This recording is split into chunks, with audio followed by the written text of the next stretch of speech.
hypertrophy, power, strength, EMOM, AMRAP, YGIG. The world of the gym can be a confusing place, but that is going to change because today we will go through all the important session types you need to know when you want to get started on your journey or you would like to level the one you are on up.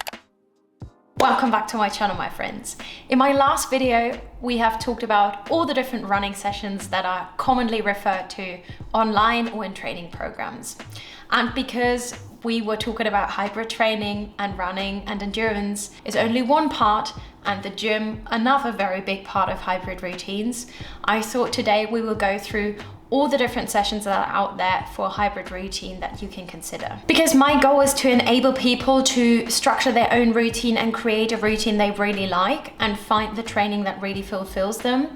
I always try to put out the information so that you can get inspired, or you think about the sessions, or you think about whether your training, what you are doing is actually working towards the goals that you have and stuff like that, so that you are able and informed to take decisions that make you happier and also hopefully get the results for your goals as well. Therefore today we will start with going into the different strength training styles that are out there and how you can structure them, and then move to the typical functional fitness workout styles and workout structures that are out there, so that you understand what the terms actually mean. And lastly, a little bit about how you can structure these sessions and how you can create a routine out of what we will talk about today. And if you are new here, hi, I'm Elisa. I'm currently finishing my master's degree in cognitive science, and on my channel I translate findings from science to enable you in your journey, because you deserve the results you are looking for without all the frustration of the misinformation that is out there. So if that sounds like something that suits you, hit that subscribe button and join our family. But without further ado, let's get into the video. I would like to start with the different strength workout types that are there. And I'm not talking about weekly splits here, but more how load and tempo can create a completely different stimulus on your body and therefore give you different results. In the following, I will use the term 1 rep max when I describe strength workouts. It literally just means how much weight you can lift for 1 rep of that given exercise. If you don't know what your 1 rep max is and you don't want to test it out yourself because you are afraid as a beginner to injure yourself, then don't worry. I try to explain how the movement should feel like and what your rep range should be like for the specific strength training style, so that you can kind of work your way through when you try it out in the gym for the first time. So don't worry about having to test all these exercises with your 1 rep max. I hope that the explanation around the training styles will give you enough information without having to do that. But if you know your 1 rep max, then you can of course go ahead with that information. The first type of strength workout is strength building. The goal is to increase maximum force output. Effort is very heavy. So 85 to 100% of your 1 rep max. Low reps, long rests. Typically, these are controlled compound moves at the top of your strength capacity. You will need longer rest periods to make sure that you can hit the same strength output for your next set again. An example is 3 sets of 4 to 5 deadlifts at 80% of your 1 rep max. Other typical exercises are squats, deadlifts, bench press, and pull-ups. Maximum strength work builds the foundation of all other strength and power work. And important to note here is that maximum strength training does not make you look bulky or something like that, because it does not increase your muscle size as much as other commonly shown training styles we will go into later on.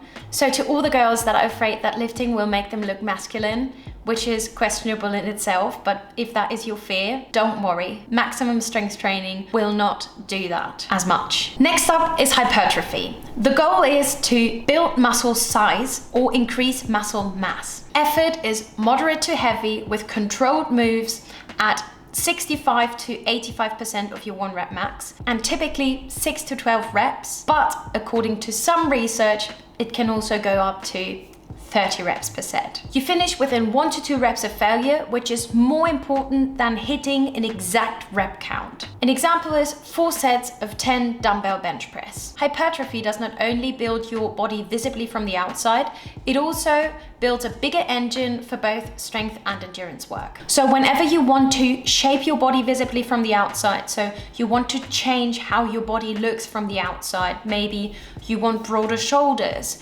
or you want bigger legs, or you want to create maybe an hourglass silhouette or something like that. Hypertrophy training will give you the biggest change that you can see from the outside because it works with your muscle mass and size instead of building deep strength. Within the realm of strength training types, there are power sessions.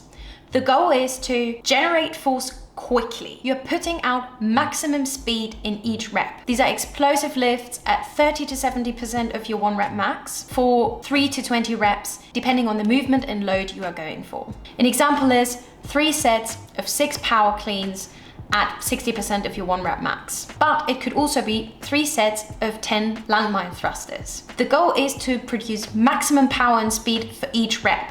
So as soon as your form starts to break down or your reps get slower, you quit the set and go into your rest time. Other exercises in this category are ball throws, thrusters, and dumbbell snatches.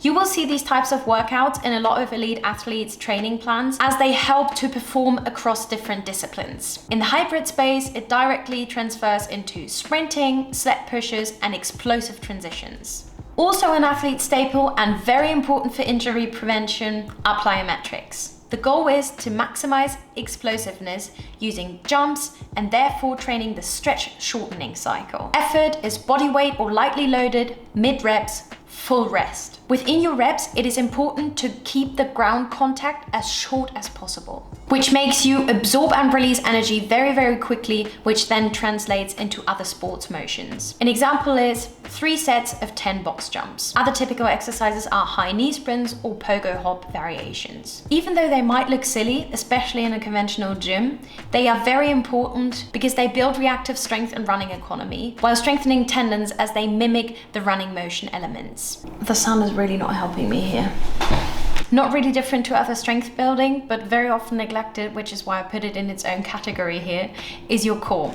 And by that I don't mean your abs, but your core. The goal is trunk strength and stability. Usually this contains loads and carries, but also some other lightly loaded exercises. An example is 3 times 400 meter farmer carry into a 40-second plank. Other exercises in this core realm are Pallof press variations and the McGill Big 3. These movements improve posture, prevent injury, and make all movement more efficient and stable. Your core is literally part of every movement that you do in the day. Why is the sun like that? I don't know what to do. The sun really today doesn't want me to record this video. Your core is literally part of almost every movement that you do in your day-to-day life, but also when you are training, when you are carrying your groceries, when you are moving apartments, but also in basically any compound lift and running. Because your core in your training is stabilizing any movement that you do. So it's super important and you should never neglect it. Which brings us to the last category, which is stability. The goal here is control and joint health. Stability training focuses on evening out the imbalances that you have in your body through unilateral movements, and typically this is done at slow tempo to really focus on the correct movement form that you do. An example is 3 sets of 10 single leg RDLs. Other exercises might be bozo ball, kettlebell rotations, or penguin walks. It might not look as intense as the other training styles we have talked about in this video, but stability improves balance, reduces injury risk, and supports running mechanics. It's a bit of a vague term as technically some of the movements I have already talked about could count towards another category and the stability category, and things I have talked about in this category could also go into some other categories as well. But I wanted to mention stability as an own category because it makes you think about unilateral movements and how you can incorporate them into your routine. It helps you to prevent you from injuries. Of course, you can mix and match here.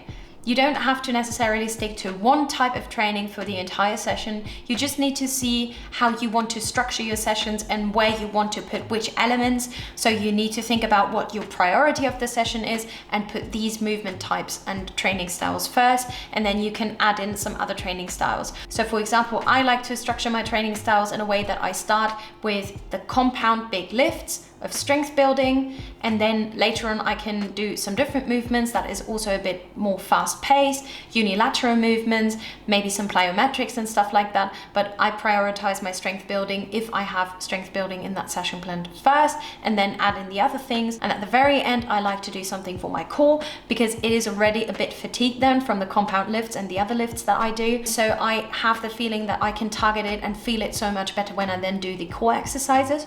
Also that way, putting core last ensures for me personally that for my compound lifts, my core is fresh and fully there to support my body when doing the compound lifts and to support my spine to be in the right position for this lift. This is how I do it. You need to find your way of what you want to incorporate, what helps you with your goals, but always think about what you prioritize in a session and put that first, and then you can add in other stuff as well. Now that we know about the different strength training styles, let's move to the functional workouts. But first, quick coffee break.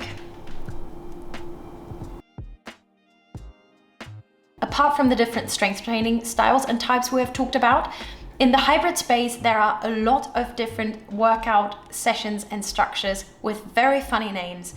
Most of them originate from CrossFit, and they actually just describe how you order your elements and rest times within that session. So not so much which exercises you actually put in there, but rather like a structure or template that you can fill yourself. Therefore, from now on, I'm not really specifying the movements too much. Of course, I will give you examples, but it's more so about the overall structure and the times when you are working compared to the times when you are resting, and how the elements are ordered. The functional fitness style workouts I'm going to talk about have all in common that they mix strength elements with conditioning and endurance elements. One of the simplest but most effective formats are EMOMs. So that means every minute on the minute. The goal here is to build consistency and pacing by giving yourself a set amount of work at the top of each minute, followed by whatever rest time remains before the next round begins. For example, in 1 minute you complete 10 wall balls, and in the next minute 8 burpees. And when you are done with that 10 wall balls or 8 burpees, the rest of the time that you have left from the minute you can have as a rest before you continue with the next movement. So basically you can choose a set of exercises that you want to do and the rep counts, or maybe the time you want to spend on them, and pick maybe 2 to 3 and alternate between them for a set amount of minutes, maybe 10 minutes, maybe 12 minutes. Of course, you can pick as many exercises as you want. So if your EMOM is a 10-minute EMOM, you can pick 10 exercises, but keep in mind that first of all, you only do the exercise once then for the entire 10 minutes. And second of all, it's, I think, very hard to keep on top of your list when you are doing hard efforts every minute and you basically have very little time to look up what exercise is going to be next in your EMOM. But that totally depends on you if that is what you like, because you get bored when you do the same movements over and over again. You can do it that way, but mostly it's a small selection of exercises alternated for this EMOM time. This structure keeps you honest with your pace and forces you to manage both effort and recovery. Because you can obviously decide for yourself if you want to rush the 10 reps and then have more rest time, but also you are more fatigued because you rushed the 10 reps, or you take the reps smooth but a little bit more slower so that you're not as fatigued, but also you don't have so much rest left at the end of your reps. Another classic structure, I have talked a long time about EMOMs now, I don't even know why, are AMRAPs, which means as many reps or as many rounds as possible. The aim is simple: see how much work you can get done within a set time frame. This type of workout challenges your endurance, efficiency, and also your mental toughness, as naturally you try to get as many rounds as possible in there, but you also don't want to fatigue yourself so much that you have to quit before the timer is actually up. Another popular workout is 4-time workouts, or RFT, so rounds 4 time. Here the goal is to complete the prescribed number of rounds as quickly as possible. Because you are racing the clock, this format pushes intensity and rewards efficient transitions between movements. If you want to improve speed and conditioning, interval workouts are essential. And we have talked about running intervals already in the last video, but this time it is the high intensity interval training, or the HIIT, that you see very often referred to online, that we are talking about, which can also be called Tabata workouts. This format alternates short bursts of maximum effort with equally short rest. A traditional Tabata round would be 20 seconds of an all-out work followed by 10 seconds of rest, repeated 8 times. Maybe it is also 40 seconds of work and 20 seconds of rest. So the seconds and intervals can change a bit, but it's almost always under a minute of effort and even less seconds of rest. Picture yourself doing burpees in that kind of pattern.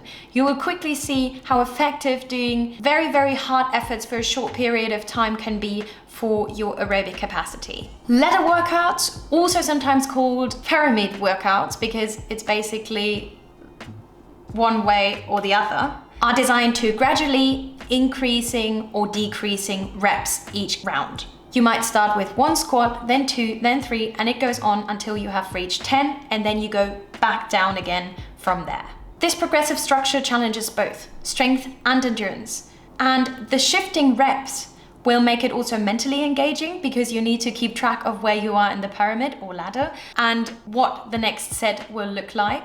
Also, it is never the same kind of fatigue because you will never have the same amount of reps after the same amount of reps in the round before, if that makes sense. So when you hit the 3 reps on the way there, you have 2 reps before that, but on the way back, you have 4 reps before that. So each and every time you have the same amount of reps, it will still feel different because you are at a different part of that pyramid or ladder. Next up are trainings with a partner. And we all know how nice that is for having accountability and make it fun and make training also a social thing with friends or your partner. And formats like YGIG, so you go, I go, are perfect for that. The idea is while one partner works, the other rests, and then you switch. A common example would be partner A rowing 250 meters while partner B takes a break, and then you swap the rules. But sometimes these kind of workouts are even combined with both people working at the same time. So while person A is doing 10 wall balls, the other person is on the assault bike as long as the other person needs to do the 10 wall balls, and then you switch and then you take rest together. This style does not only push your effort when it's your turn, but it also creates natural teamwork and encouragement because obviously you are cheering for your partner. These types of workouts translate directly into formats like maybe Hyrox doubles, where you are doing the runs together, so you're both working, but then at the stations, you are splitting the exercises and then one person rests while the other does an effort. In CrossFit and similar training communities, there are benchmark workouts, sometimes also referred to as hero workouts. These are workouts that athletes repeat over time and have these benchmark workouts as a comparison of where their fitness level is at and whether they are improving. So basically it's a little bit like a time trial for running. One of the most famous ones is Murph. 1 mile run, 100 pull-ups, 200 push-ups and 300 squats, and then another mile run. These workouts are very demanding, but because they are standardized, they give you a clear marker for your improvement. They create that comparable standard that you might need to hit maybe to qualify for a certain event or for a certain competition, or maybe even getting into physical jobs like joining the army or the police or something like that. Finally, if your focus is Hyrox, towards the upcoming event, race simulations are your best friend. These workouts mimic the demands of the competition by combining running and the different stations, either in the same volume or maybe a slightly reduced volume. Occasionally doing that full race simulation is invaluable when you are preparing yourself for an upcoming event. The real art is to combine all of what we have condensed in this video into a routine that suits you. One that balances your goals and the training towards that with enough rest, or maybe other goals that you have outside of gym training, like your running or endurance just in general and stuff like that. So it is very hard to find a way to do that. I understand that. But also I cannot give you a template here that will fit all your needs because you have different goals than I do. We are at different stages in our fitness journeys. We have different levels of experience in what we are doing. Someone who's preparing for an event, maybe a marathon or a half marathon, needs to train completely different in the gym than someone who wants to do body recomposition, for example. One thing though is universally true, whether you're training 3 times a week or 6 times a week, is that you have to balance your routine and plan enough recovery, because this is where the magic actually happens. As a quick example, I can take myself and my last 2 training blocks that I had. At the beginning of the year, I was training for my first ever marathon.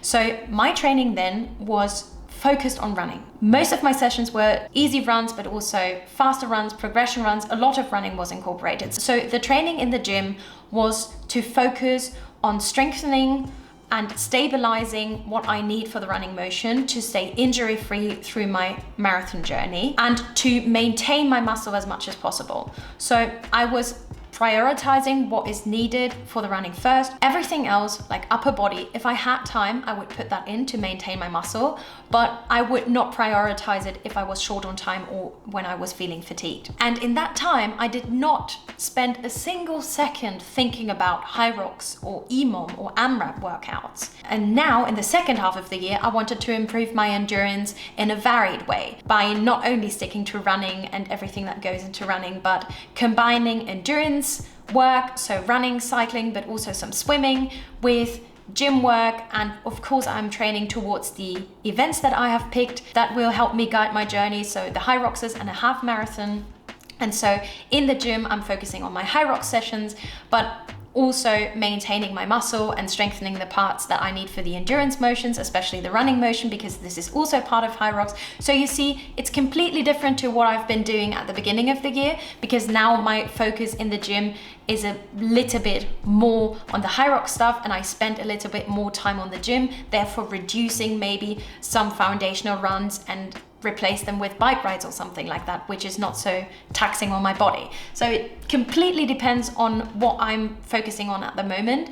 And that is also the beautiful thing. Whatever goal you pick, you can have a new training routine, you can work towards something new, try out new things and stuff like that, which is what makes it very exciting for me because I get bored so easily. But you need to find what helps you and your goals. What helped me the most is trying out new things and finding things that really make me happy in my training, because I can safely say that right now I'm just happy to train and I'm happy with my training where it's at. Of course, I still want to improve things and I still want to learn new things, but what I have found is creating joy for me. So the training within itself is fun already, and on top of that I can also reach my goals. Therefore, in this video I wanted to give you an overview of what's there and what the effects are, what the results are, and what it is training towards, so what it gives you back in return when you are recovered and absorbing the training, so that you can figure out yourself what is helping you for your goals that you have in mind. That way, through this video, you are informed and you can get inspired by what type of sessions are out there. Maybe you haven't thought about some of the sessions that I have presented here, or some of the different training styles that are there, and you want to incorporate something new or try out something new that will help you to reach your goals and get your results. That was a long ramble at the end.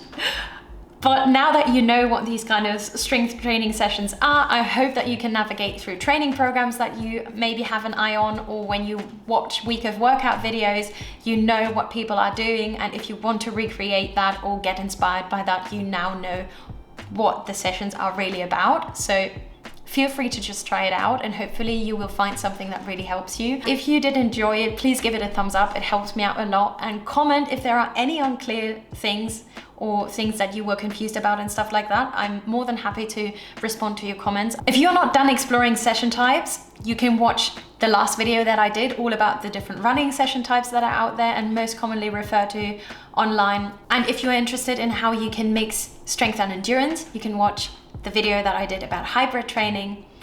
And with that being said, I'd say stay curious, look after yourself, and I'll see you in the next one. Bye.